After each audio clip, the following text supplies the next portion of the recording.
unaware his wife secretly inherited a $500 million empire. Her husband's family mocked her. At her father's funeral, what happened when the will was read crushed them all. He didn't just fail to protect her. He sat beside his wife of 11 years in a freezing church, fixed his tie, and let his family laugh about the broke truck driver in the $4,000 coffin, while she tried not to fall apart in the front pew. That morning, 9-year-old Ethan Ward thought he was doing his duty as a husband.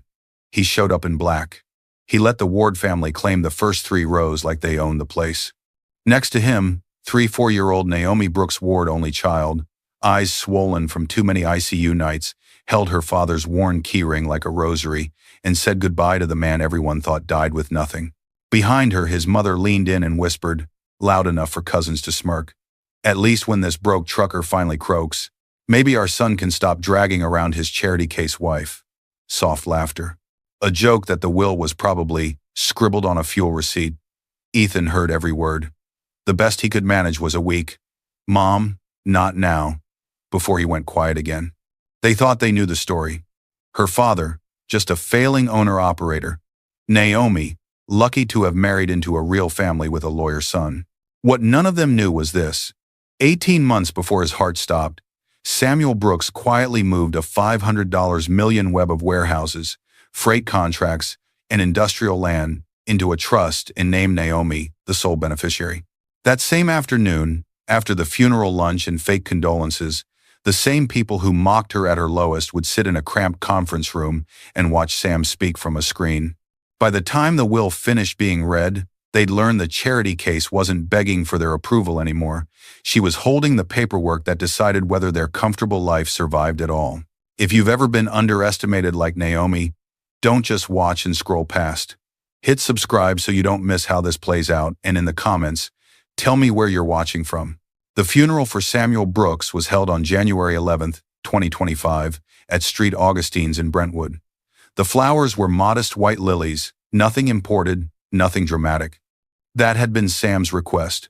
No theatrics, save the money for the drivers' families. Naomi sat in the front pew wearing a simple black dress from Macy's that had cost $129 on sale. The hem had come loose that morning. She'd fixed it with clear nail polish in the bathroom while her hands shook. Behind her, the Ward family arrived like they were attending a gala. Ethan's mother, Linda Ward, wore a navy Roland Mouret dress worth $3,200 and a diamond necklace Ethan had financed with a bonus he hadn't exactly discussed with Naomi.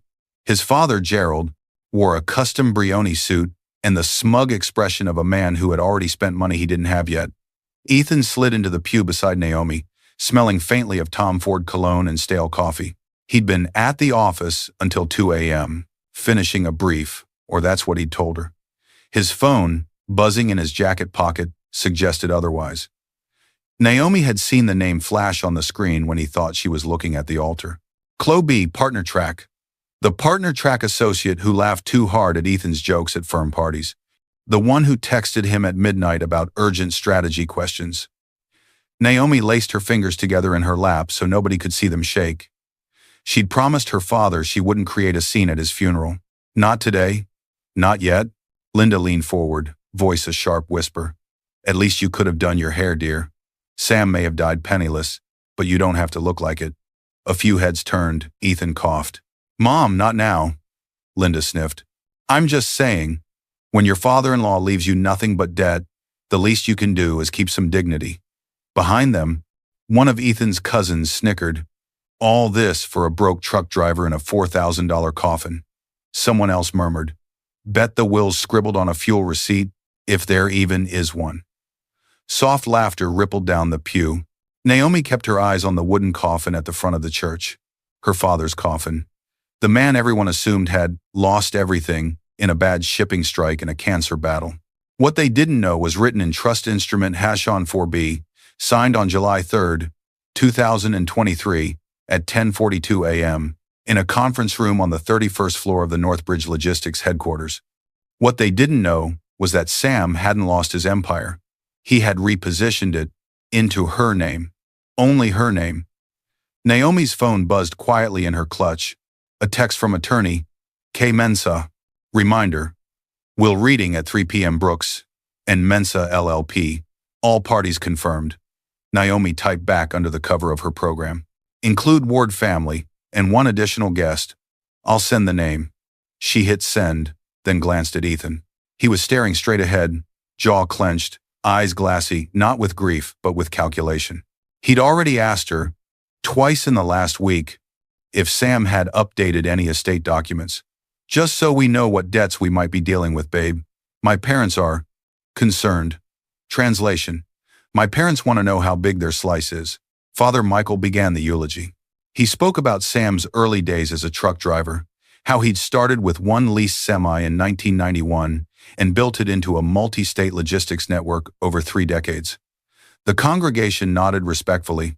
They thought they were hearing a story about a man who'd climbed and then fallen. None of them knew the numbers now locked in Naomi's encrypted files. 27 distribution centers in 6 states. Exclusive port contracts worth $78 million annually. A minority stake in a tech-driven freight brokerage app valued at $220 million.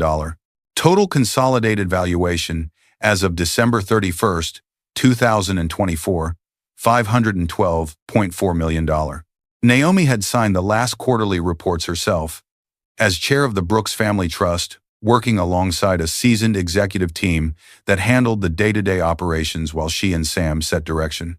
Sam gave my son a job when no one else would, Gerald announced loudly during the open mic remembrance, standing to speak without being invited. We're sorry he mismanaged things at the end. But God is good. We'll get through the financial mess. Naomi's fingers dug into the wood of the pew. Financial mess. The only mess was the $430,000 loan Gerald had begged from Sam 2 years ago to shore up the family home equity line after a string of bad day trades. A loan secured by a quietly filed lien that Gerald had never bothered to read. Naomi knew the line number on the document by heart. Lien #2's Arrow Wo 30 Won 187, Ward Residence, Cross-Collateralization Rider. Her father had shown it to her and said, remember, the people who treat you like charity when they think you're poor are the first ones who will call you greedy when they learn you're rich. Don't tell them about the trust until after I'm gone. I want to see who they really are. He hadn't lived long enough to watch the fallout, but Naomi would. After the service, as people filed past the casket, Linda pulled Ethan aside. Naomi stepped into the vestibule to catch her breath and heard the words through the half-open door. If Sam had done the right thing and left the company to you back when it still meant something, we could finally move out of that cramped townhouse, Linda hissed. You're a partner track attorney, Ethan.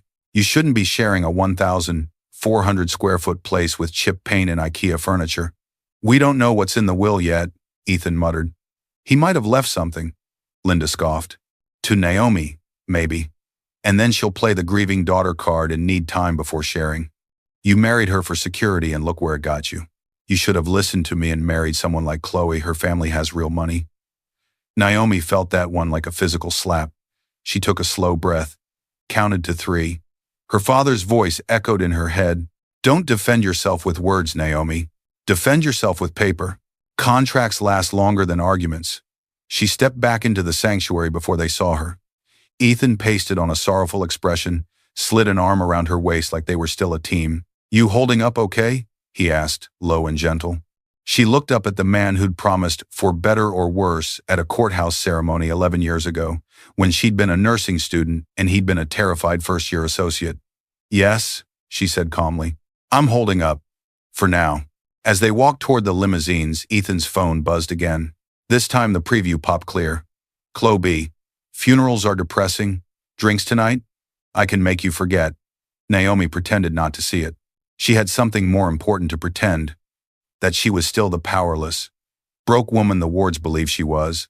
What Ethan didn't know was that the original will and 3 codicils already signed, witnessed, and filed with Mensa's office, and the probate clerk sat sealed in a fireproof box downtown, alongside a video file labeled Last Will and Testament of Samuel J.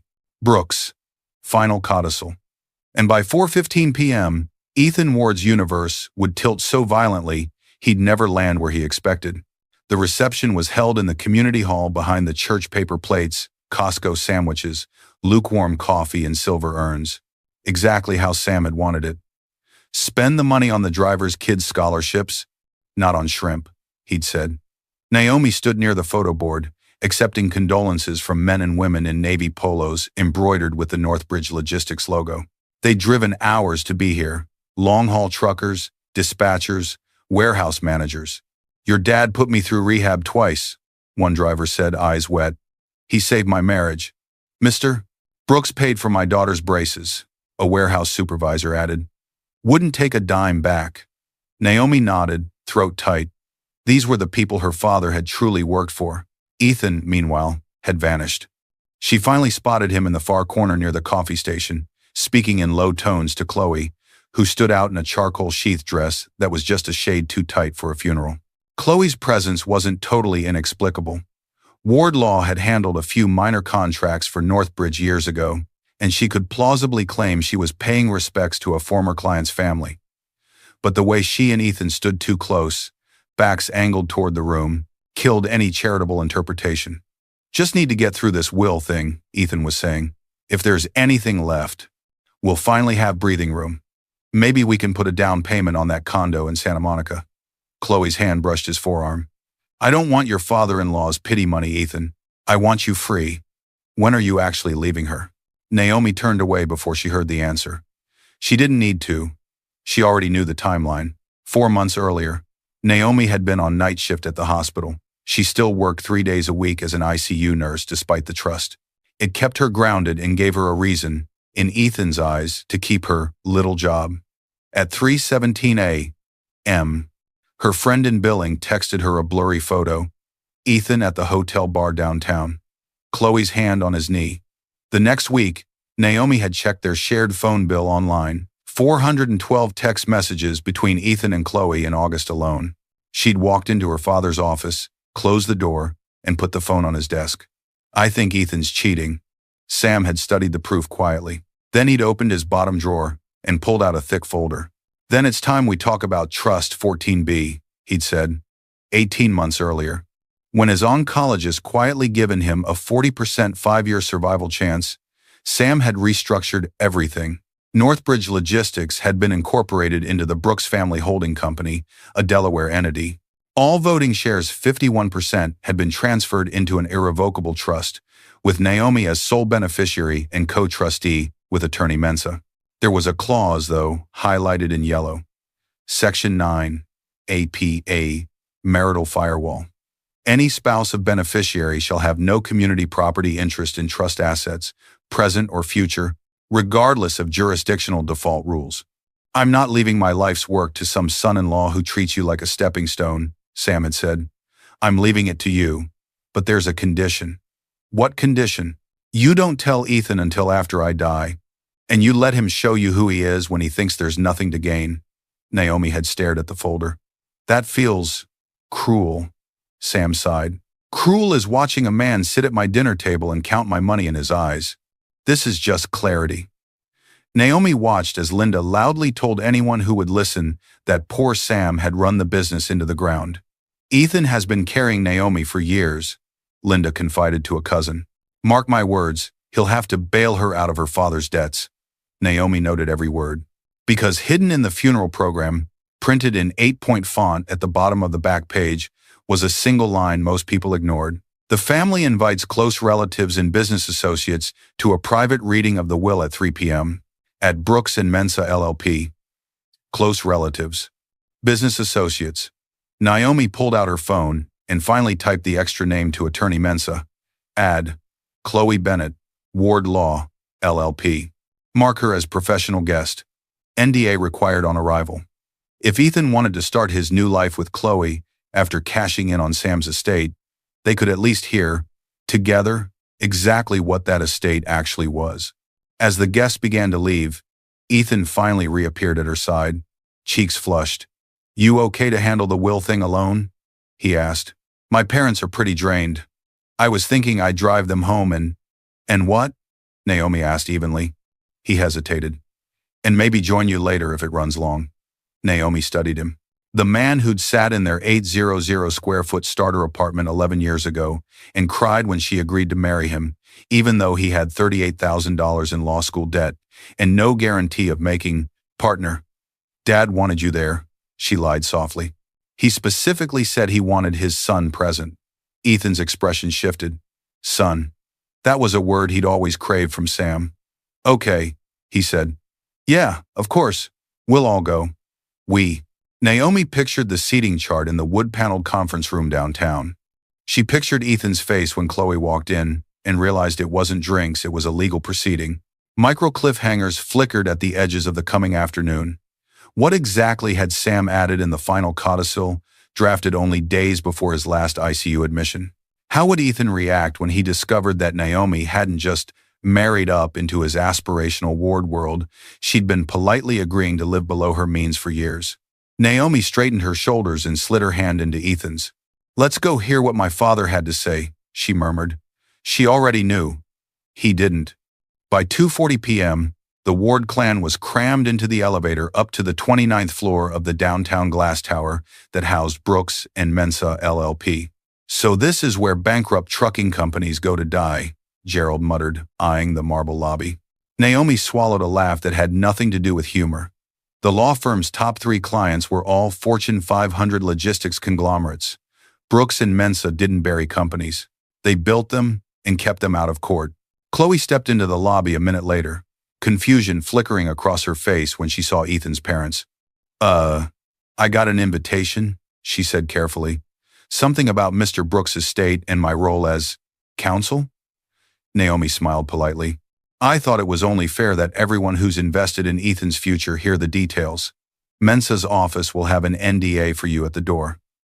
A flush climbed from Chloe's collar up her neck. Ethan's jaw tightened. Naomi, can we talk? The receptionist interrupted. They're ready for you in conference room B. Miss Bennett, if you'll just sign these confidentiality forms first. Chloe signed, hands slightly unsteady. For the last 6 months, Ethan had been living on a spreadsheet in his head.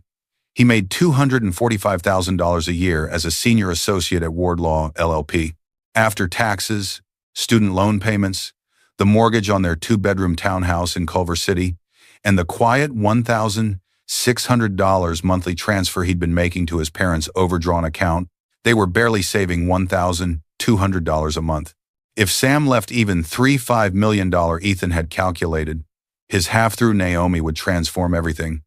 Pay off his loans, upgrade the house, put a down payment on buying into the firm. Maybe even afford the $9,500.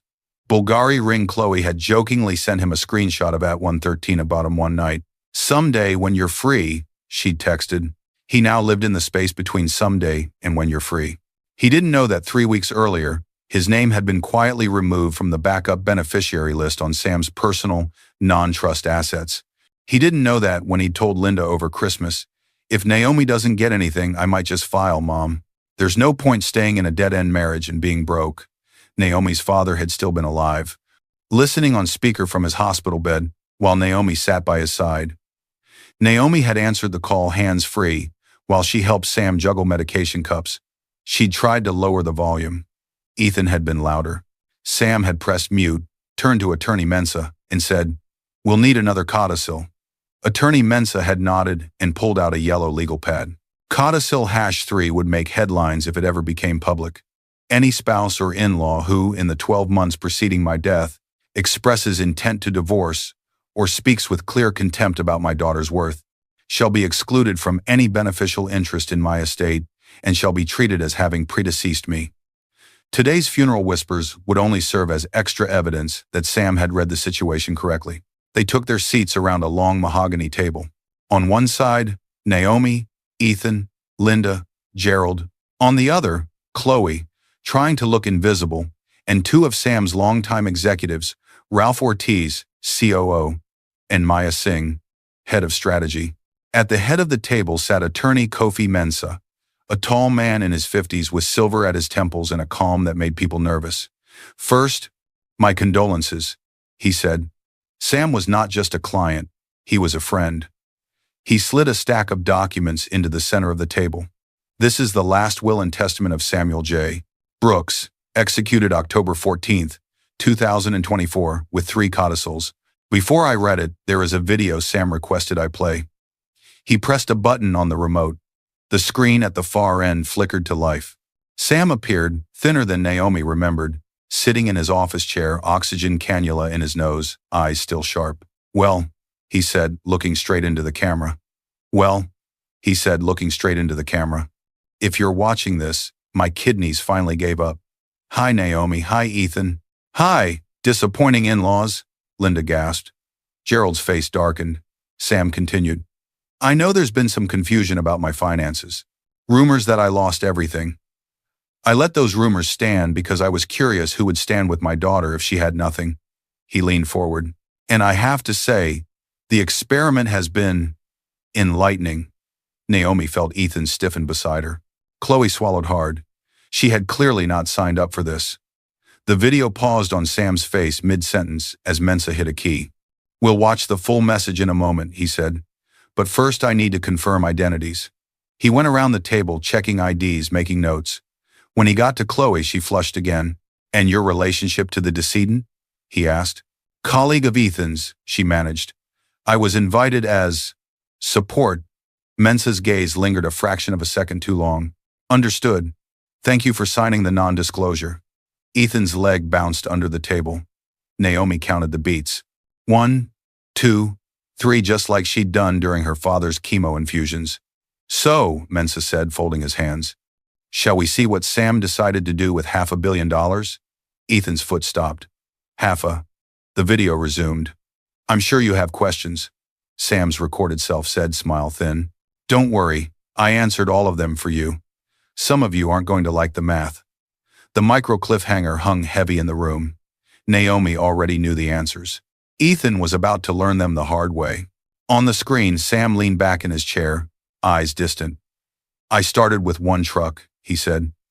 "A 1,991 Peterbilt I couldn't really afford. I hauled produce from Fresno to LA for 12 cents a mile profit after fuel. There were weeks I slept in that cab because rent was optional, but the truck payment wasn't." Flashback. Early years.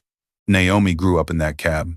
At 7, she curled against the window with a blanket while her father sang along to old rock songs and explained routing logistics like bedtime stories. "See, MPU, if you time the delivery for when the warehouse opens at 6 a.m., you avoid detention fees. Time is the real currency in this business." By 2005, Sam had 3 trucks. By 2010, he had 40 and his first warehouse in Fontana. By 2018, he controlled 8% of the refrigerated freight capacity coming into Southern California. He kept expanding while everyone said Amazon and Uber Freight would crush the independents. "They're chasing apps," he'd told Naomi. "I'm chasing lanes. Food still has to move from dirt to door." Naomi hadn't just watched. At 19, during her first summer back from nursing school, she'd redesigned the entire dispatch schedule on an Excel spreadsheet that cut idle time by 11%, saving the company $380,000 that year. At 24, she'd negotiated her first port contract for $6.8 million annually when a competitor dropped the ball. At 28, she'd suggested investing $2 million in a fledgling freight tech startup instead of buying more trucks. That stake was now worth $48 million on paper. Sam's video gestured off-screen, where Naomi knew the trust binders sat. "All that work, all those nights Naomi spent helping me run numbers instead of going out, all the compromises she made so I could chase this, belonged to her, not to anyone who married in and saw dollar signs." Linda slammed her palm on the table. "This is outrageous. We supported Naomi through that whole time. Ethan could have married anyone." Sam's recorded voice cut across her outburst, not in real time, but like he'd anticipated every argument. "I know some of you think you did my daughter a favor marrying her," he said. "That she married up into your country club world." Naomi saw Ethan flinch. That was a phrase he'd used once, drunk, at a partner retreat. He hadn't known the bartender was one of Sam's driver's cousins. "I heard, through various channels," Sam went on, "that my daughter has been introduced as a nurse like it's a hobby, while my son-in-law's title gets trotted out like a trophy." Naomi remembered that night vividly. Wardlaw holiday party, December 2022. "Everyone, this is my wife," Ethan had said, arm around her waist. "She's a nurse, saves lives. You know how it is," one of the senior partners had asked. "And your family does? Trucking?" Ethan had laughed. "Used to. My father-in-law sold most of it off. Didn't really understand the new logistics, tech wave. Naomi had opened her mouth to correct him. Then she'd seen Linda's warning look across the room and swallowed the truth. You let him say that? Sam's video said now, looking right at Naomi through the camera. Because you're kind. Because you didn't want to embarrass him. But I will. Sam shuffled some papers.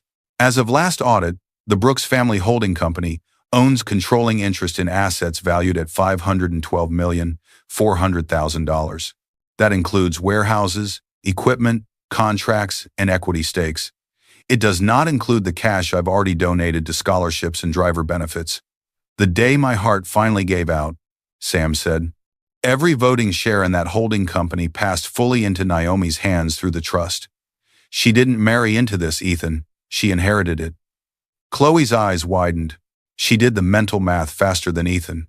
$500 million, she whispered. Gerald sat up straighter. Linda's anger morphed into greed. Well, she said, smoothing her dress. As Naomi's husband, Ethan will, of course. Sam's recording cut in again, voice suddenly icy, as if he'd heard that exact sentiment 100 times before. No, he will not. The room went very still. This is where the lawyers come in, Sam said. Mr. Mensah, would you explain Section 9C? Mensah cleared his throat and flipped to a tab page in the thick binder. Section 9C, marital firewall, he read, states that any assets in the Brooks Family Trust, including future reinvested profits, are deemed the separate property of the beneficiary and shall not be subject to community property claims in any jurisdiction. In plain English, Sam added on screen, you don't get a dime because you're married to her. If Naomi wants to share, that's her choice, not the state's. Ethan swallowed. That's not how California works, he said weakly. Community property? Mensah met his gaze. It is when a spouse signs a separate property agreement and a Delaware Asset Protection Trust is properly funded, Mr. Ward. You signed a post-nuptial waiver before we ever let you sit in on a Northbridge strategy meeting. Your father-in-law planned ahead. Naomi thought back to that day, 4 years earlier, Ethan rushing through a stack of documents. Sam's lawyer had called standard conflict waivers so he could impress a client. She remembered warning him, you should read those, and his quick, distracted reply. I trust your dad, he'd said, scrawling his signature anyway. Now, watching him calculate what had just slipped through his fingers, she realized her father had seen further than she had. Sam's video paused again as Mensah hit a key. You're going to hate me for this one day. Sam's voice echoed in Naomi's memory from the day they'd set up the firewall. But you'll hate me more if I don't. The video resumed. Shall we proceed to the specific bequests? Sam's recorded self asked. We haven't yet reached the part that addresses recent behavior. Ethan's heartbeat pounded in his ears. Recent behavior? He suddenly remembered every whisper, every eye roll, every late-night text to Chloe. And for the first time, he wondered exactly how much Sam had seen. The reading paused for a short break. Linda stormed toward the hallway bathroom. Gerald demanded coffee. Chloe pretended to take a call and fled to the lobby. Naomi stepped out onto the small balcony off the conference floor, overlooking downtown LA's grid of traffic and glass. Ethan followed. He closed the door behind them. What the hell is this? He hissed. You knew about the trust? Naomi didn't answer immediately. She watched a red semi crawl along the freeway, its trailer emblazoned with the Northbridge logo. My father told me last fall, she said. He moved the assets 18 months ago and looped me in when he realized the chemo wasn't working. Ethan stared. You let me think he was broke. You let him think you loved me, she replied quietly. He flinched. She reached into her bag and pulled out her phone. Scrolled. Pressed play. Her father's office again this time, not a will video. A voice memo Naomi had made 3 weeks before he died, when he'd asked her, record this. Mom. Not for court. For clarity. On the recording, Ethan's voice floated faint and tinny from a speakerphone. If Naomi doesn't get anything, I might just file, Mom. There's no point staying in a dead-end marriage and being broke. Linda's voice chimed in. You should have married someone like Chloe. At least then you'd have access to real money. The balcony suddenly felt smaller. You recorded me? Ethan whispered. No, Naomi said. Dad did. He asked me to keep it. She let the silence stretch. You were going to leave me if there was no money, she said. It wasn't a question. I was frustrated, Ethan snapped. I've been carrying us. Carrying us? Naomi echoed. On $245,000 a year and a mortgage my father co-signed, while I worked 12-hour shifts and quietly signed off on warehouse expansions and union negotiations. Her voice stayed calm, but something cold settled behind her eyes.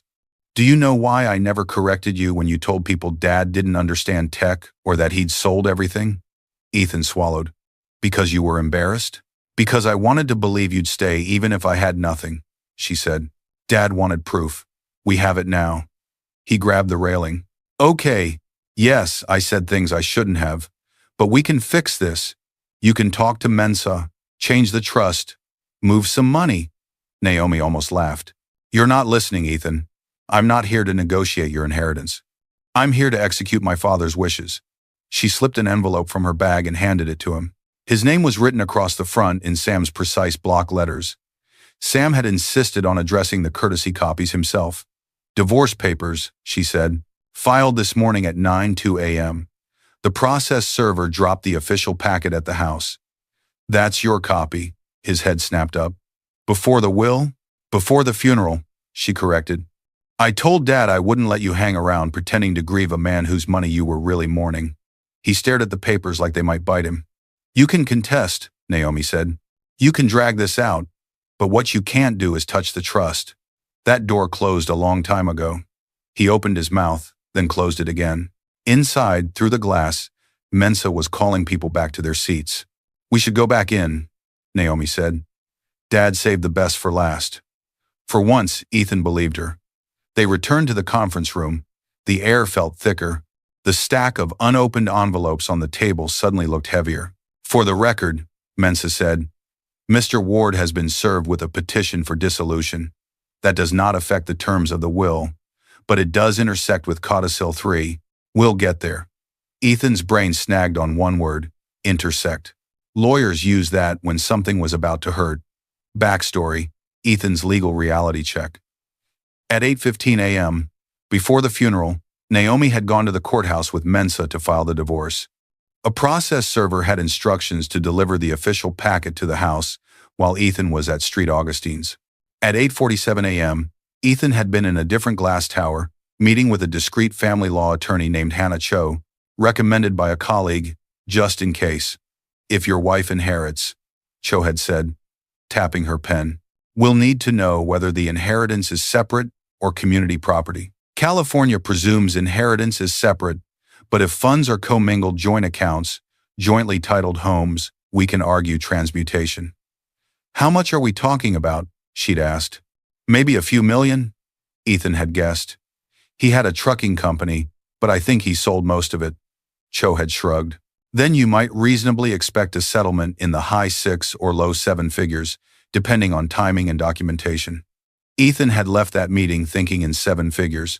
Now, facing numbers in 9, his earlier confidence felt pitiful.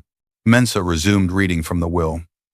To my dear employees, Sam's video voice said, I've set aside $10 million in a separate fund to be distributed as bonuses and scholarships at Naomi's discretion. She knows who showed up when the rumors said I was broke. Ralph and Maya exchanged stunned glances. Maya wiped her eyes. To charity, Sam continued, I leave $20 million earmarked for driver safety initiatives and healthcare. Ethan's mind barely registered the 8-figure gifts.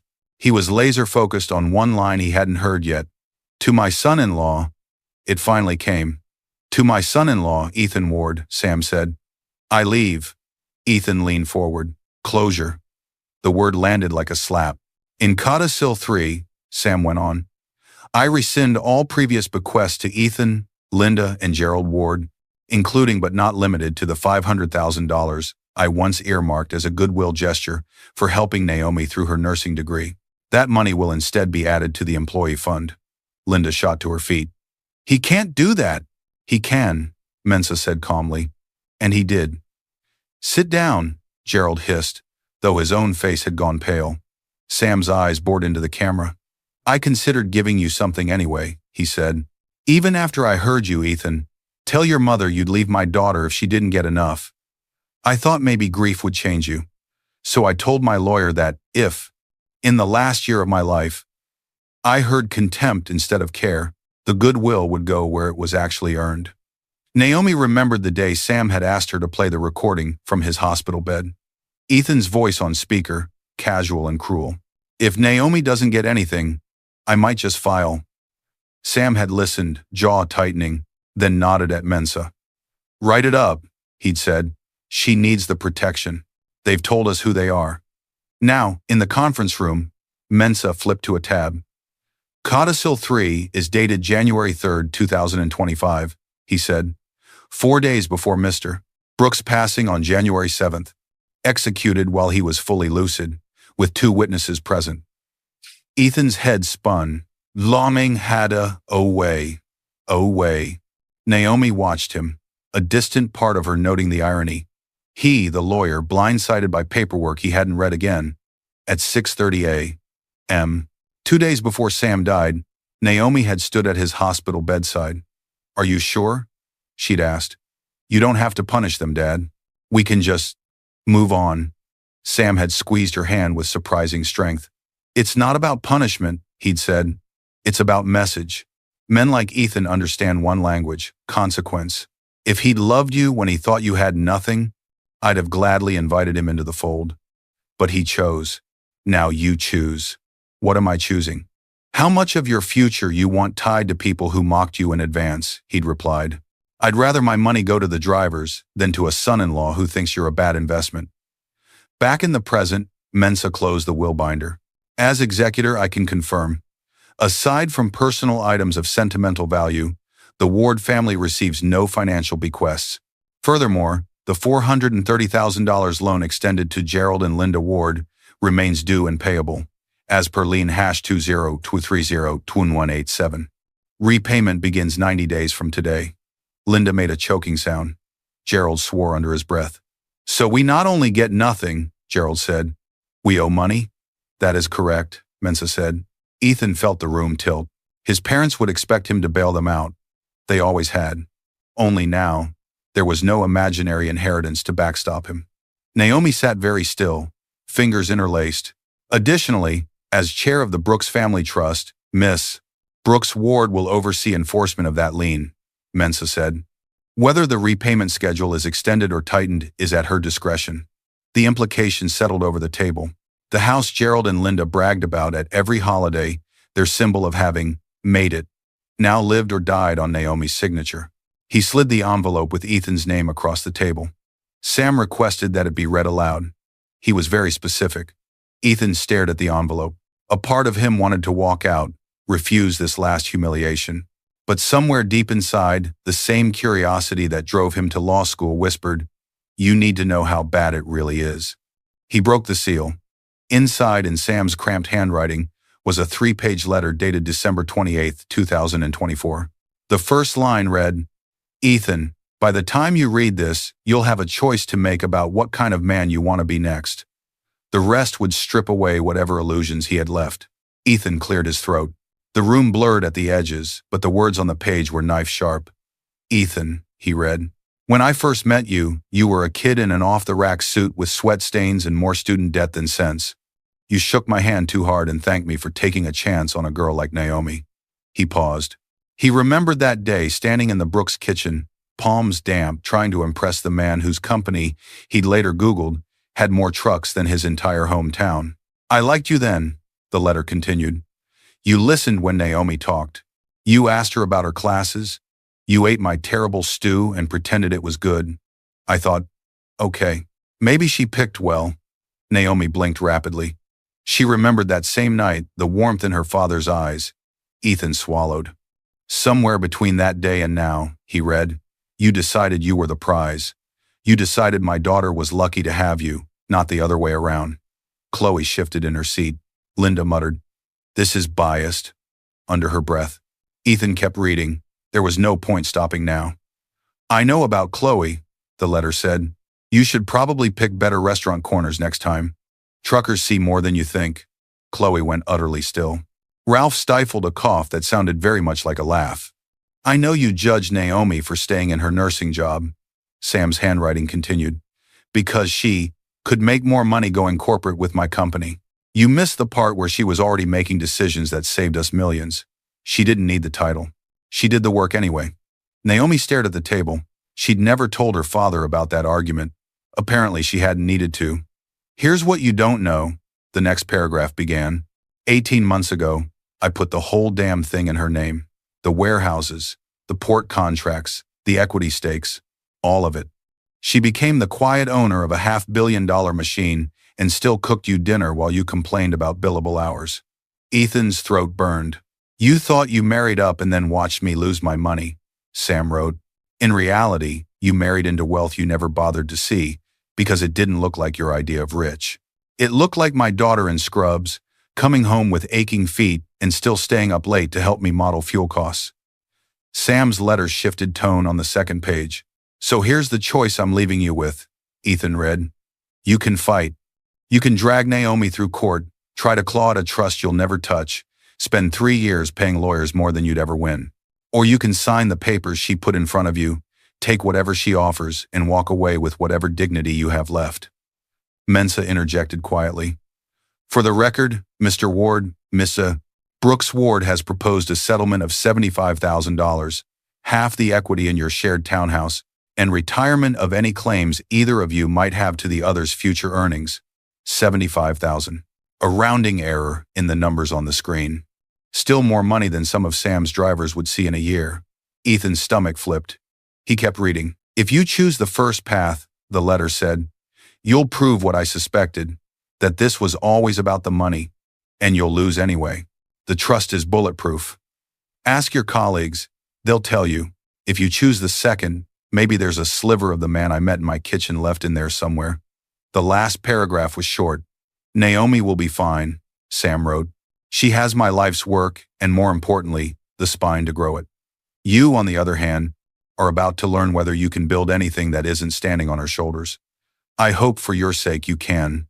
If not, at least you'll have a story to tell about the time you almost married into a $500 a million empire and talked your way out of it. Ethan stopped.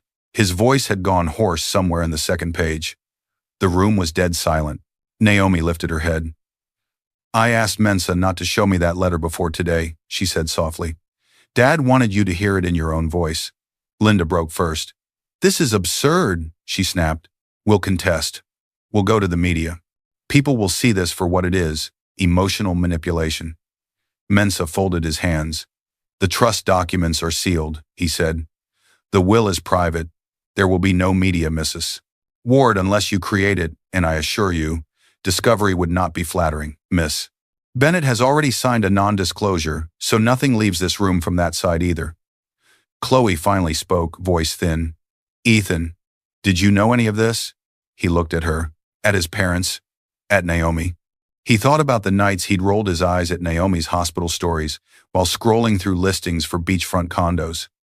The times he'd introduced her as just a nurse and watched her swallow 1,000 other truths. And he realized with a sick twist that Sam was right.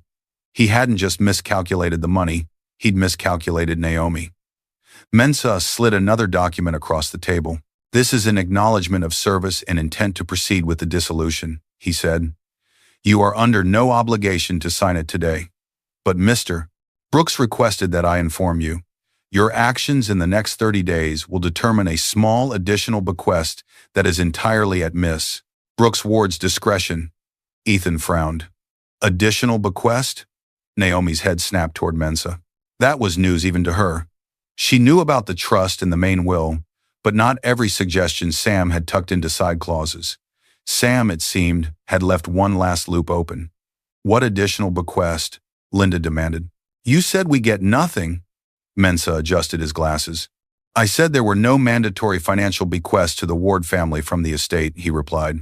There is, however, a discretionary clause in the trust instrument granting Naomi authority to allocate up to $500,000 in personal settlements at her discretion, independent of the will. Mr.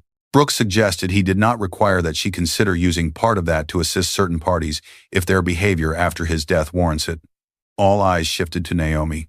Wait, Ethan said slowly. So, you could give us something. I could, Naomi agreed. I don't have to. Linda leaned forward, hands clasped. The transformation from sneering to supplicating would have been comical if it hadn't been so predictable. Naomi, honey, she began, we've always cared about you. Grief makes people say things. I was just… Naomi held up a hand. This isn't about you, she said. Dad didn't write that condition for you. She turned to Ethan. It's for him. Flashback. ICU night, 2 weeks before Sam died. Sam lay propped up in bed, monitors beeping softly. If he surprises you, Sam had said, if he takes the hit with grace, if he signs and walks away without trying to bleed you, give him enough to start over. A man who learns from a fall might be worth something yet. And if he doesn't? Naomi had asked. Sam had smiled sadly. Then every dollar he spends trying to crack the trust is a dollar he doesn't spend hurting someone else down the line. Back in the conference room, Ethan stared at the acknowledgement form. This is a test, he said. Yes, Naomi said simply. It is. Mensa cleared his throat. Shall we give you some privacy to consider? He asked. Naomi nodded. Everyone filed out except Ethan. Even Linda, despite protests, was gently shepherded into the hallway by Gerald and Ralph. Chloe lingered at the door, then thought better of it and followed. For the first time that day, Naomi and Ethan were alone. You wanted out, Naomi said. You have the papers. You have the terms. You've heard exactly what you're not getting. What you get now depends on whether you can let go. Ethan sank into the chair. You think this is easy? He asked. Walking away from $500 million? You never had $500 million, Naomi replied. You had a marriage. You decided that wasn't enough. He flinched like she'd hit him. I loved you, he said quietly. At least at the beginning. I don't know when it changed. You loved what you thought I could become, she corrected. A partner's wife with inherited capital. But you didn't love the parts that didn't fit your ladder. My job, my father's world, my refusal to play trophy. He stared at the documents. If I sign, he said, what happens? You get $75,000, half the equity in the house, and a clean break, Naomi said. No media, no discovery. No one at your firm ever has to know how badly you miscalculated. And if I don't, she shrugged, then we litigate. You'll lose. And every deposition, every recording, every hotel receipt with Chloe's name will be on the record where any curious associate can find it.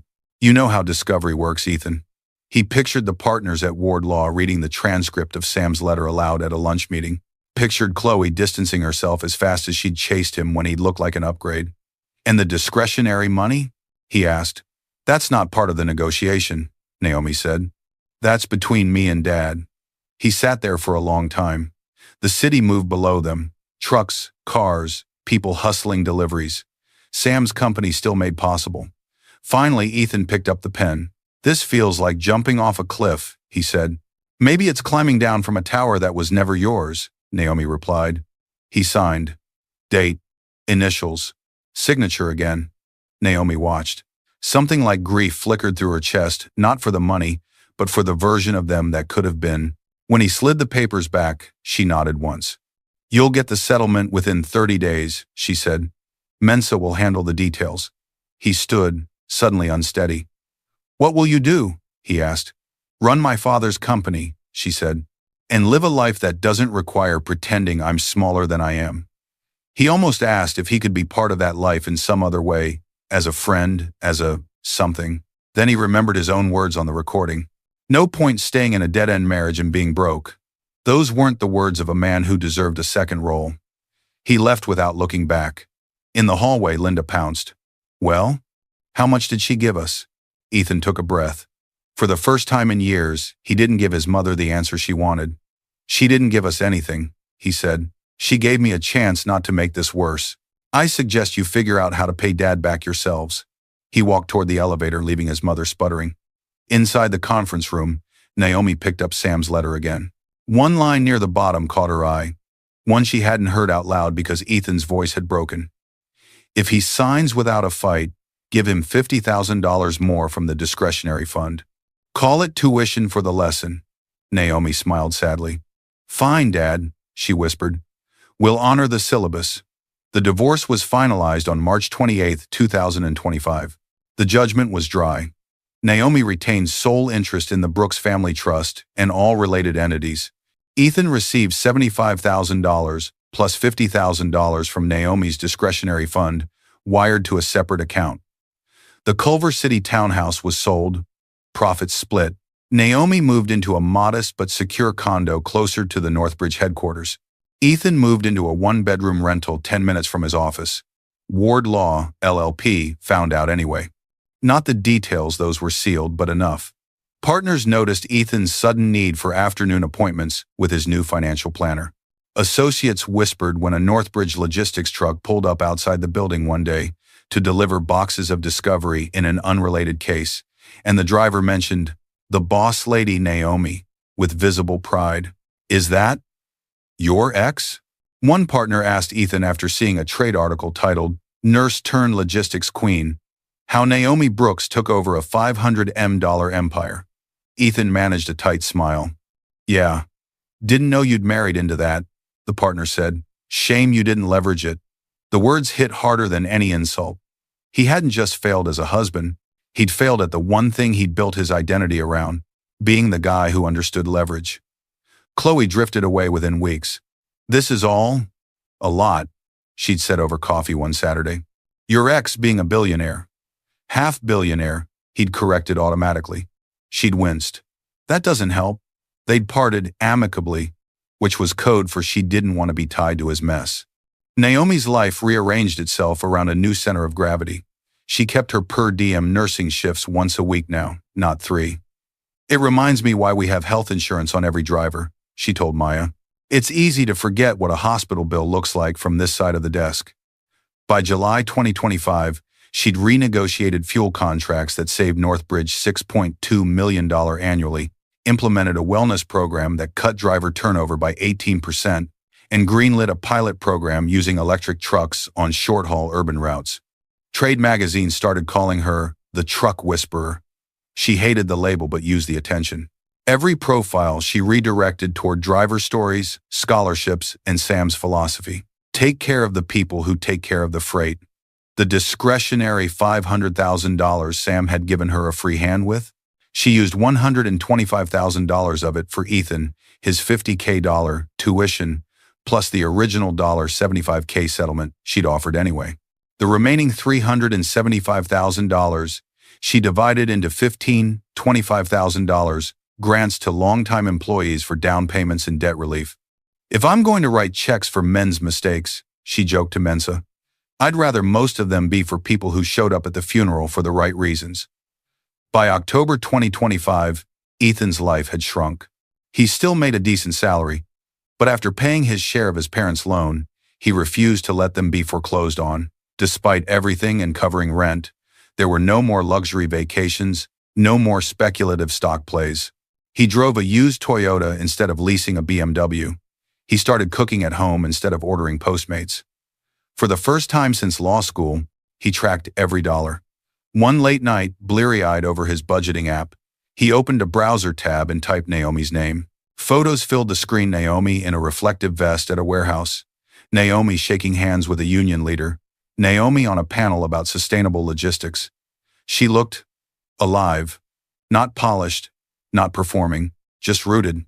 He clicked on an article about the Brooks Driver Scholarship Fund, which had just announced a new program for first-generation college students interested in supply chain management.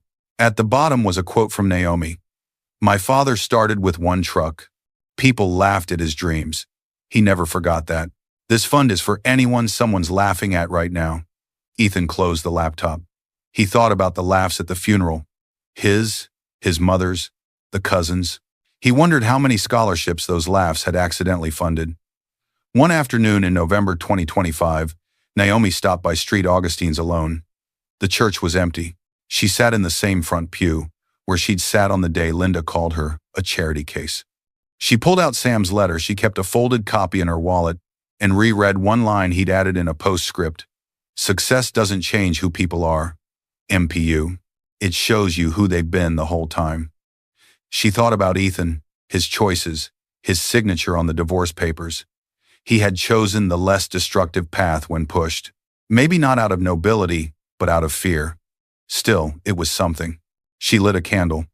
For the man he was in your kitchen, she murmured. Not the one he became. As the flame flickered, she felt something unclench in her chest. Not forgiveness exactly, just release. On December 1st, 2025, 8 months after the divorce decree, Ethan sat at a plastic table in a community college cafeteria, grading mock trial briefs for a group of night students. He'd left ward law earlier that fall. Burnout, politics, and the quiet sense that he'd never outrun the whisper of the guy who blew $500 million had finally pushed him out. Now he taught adjunct legal writing for $4,800 a semester and did contract research work on the side. It wasn't glamorous. It also, for the first time in his career, felt honest. A student dropped into the chair across from him. "Professor Ward?" she asked. "I just wanted to say thanks again for the letter of recommendation. The scholarship committee for the Brooks Driver Fund said it helped." Ethan blinked. "You got the Brooks scholarship?" "Yeah," she grinned. "My dad drives for Northbridge. First in my family to start college. Naomi Brooks came to the award dinner last month. She's intense, in a good way." Something twisted in his chest. "She is," he said softly. The student gathered her books. "Anyway, thanks. I know you've got your own stuff going on, but it means a lot." When she left, Ethan sat there for a moment, staring at the logo on the scholarship brochure, sticking out of her folder Sam's signature truck silhouette over an open road. His life had narrowed, but somewhere along the way, he'd started helping students who reminded him of himself at 22 broke, ambitious, one good break away from a different life. It was, he realized, the closest he'd ever come to building anything that wasn't standing on someone else's shoulders. Across town, in a glass-walled conference room on the 31st floor, Naomi was sketching routes on a digital map. Northbridge had expanded into 3 new states. The freight tech startup she'd championed had gone public, adding another $120 million on paper to the trust's valuation. She still drove her 2016 Subaru. She still rotated shifts at the hospital once a month, charting vitals and reassuring anxious families. On her left hand was a simple platinum ring with a small sapphire. Her fiancé, Jason Cole, an engineer who designed energy-efficient warehouse systems for a fraction of Ethan's old salary, liked to joke that she'd spent more on steel-toed boots than on the ring. "Because I'll wear the boots more," she always said. As they wrapped up a meeting with the scholarship committee, Jason squeezed her hand under the table when the stories got heavy. "Another driver's kid whose dad died of a preventable clot," Naomi said later, back in her office. "We're going to add mandatory screening to their benefits." "Of course we are," Jason replied. "You're you." He'd known about the trust by their 3rd date. Her choice this time had been simple. No secrets about who she was. He'd proposed anyway. Every quarter, Naomi received a brief update from Mensa's office about the ward loan repayment schedule. By December 1st, 2025, the ledger showed original loan, $430,000. Amount repaid by the wards primarily via Ethan's transfers, $430,000. Outstanding balance, $0. Mensa had included a note. "Per your instructions, lien satisfied, no further action." Naomi filed it, then instructed accounting to move the final interest payments into the scholarship fund. "Let's put that toward legal education," she told Maya. "Maybe someone will learn to read a contract before signing next time." She didn't put Ethan's name on the donation. She didn't need to. Later that same day, Naomi spoke at a logistics conference at the same downtown hotel where Ethan had once met Chloe for drinks. Her keynote, "Decent Work in a Ruthless Industry," drew a standing ovation. She stepped off stage to find a small line of people waiting to shake her hand. Near the back, trying to look like he wasn't in line at all, stood Ethan. He'd lost some hair, gained some lines around his eyes. He wore an off-the-rack suit that actually fit him better than the expensive ones ever had. When the last attendee drifted away, he approached. "Naomi," he said. She looked at him for a long moment. "Ethan." "I saw your name on the program," he said. "I was in the building for a continuing ed thing." "Teaching or taking?" she asked. "Taking," he admitted. I teach now and do contract work. It's different." She nodded. "I heard about the scholarships," he added quickly. "One of my students. Her dad drives for you. She got the Brooks Award." It's a good thing you're doing. Dad would have liked it, Naomi said. A small silence stretched between them. I wanted to say I'm sorry, Ethan blurted. Not for losing the money. For everything else. For not seeing you. For treating you like an investment, she finished.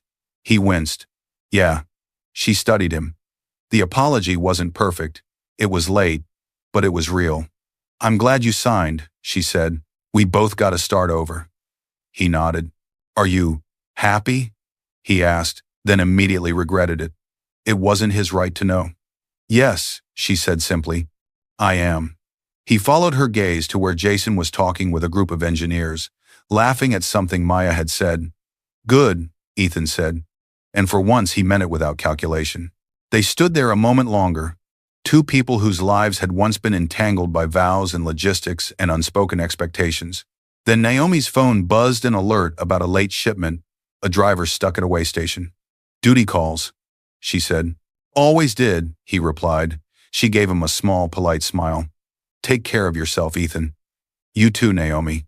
She walked away, joining Jason and her team, already talking about alternative routes and fuel surcharges. Ethan watched her go, then turned back toward the escalators and his continuing ed classroom. He had briefs to grade. She had freight to move. Whatever might have been between them had long since dissolved into what actually was. Two separate lives, shaped by choices and contracts, and the quiet, relentless passage of time. 6 months later, one of Ethan's students, Sam's scholarship kid, would intern at Northbridge. 5 years after that, she'd pitched Naomi a radical new routing algorithm that would save the company another $20 million a year. Naomi would sign the deal on a worn conference table, smiling at the thought that Sam's money had doubled back on itself again. Dad always said the best investments are in people everyone else underestimates, she'd say. Somewhere in a file cabinet, the old will and trust documents would gather dust, their power already fully spent. The real legacy was moving along highways at 65 miles an hour, carried by people who'd never know the drama that once swirled around the name Brooks. As for Ethan, whenever he taught his students about trusts and estates, he'd end the lecture with a quiet warning. Read every clause, he'd say. And don't build your life on money that isn't yours yet, or on a partner you don't respect. He never mentioned Naomi by name. He didn't have to. Some lessons, like Sam's favorite line, didn't need footnotes. Success doesn't change who you are. It reveals who you are. Naomi's success revealed a woman who'd rather build than punish. Ethan's fall revealed a man who could learn, if slowly, to stand on his own. And the $500 million empire? It stayed exactly where Sam had wanted it, in the hands of the daughter who'd been mocked at his funeral, but who, when the will was read, crushed them all without ever raising her voice.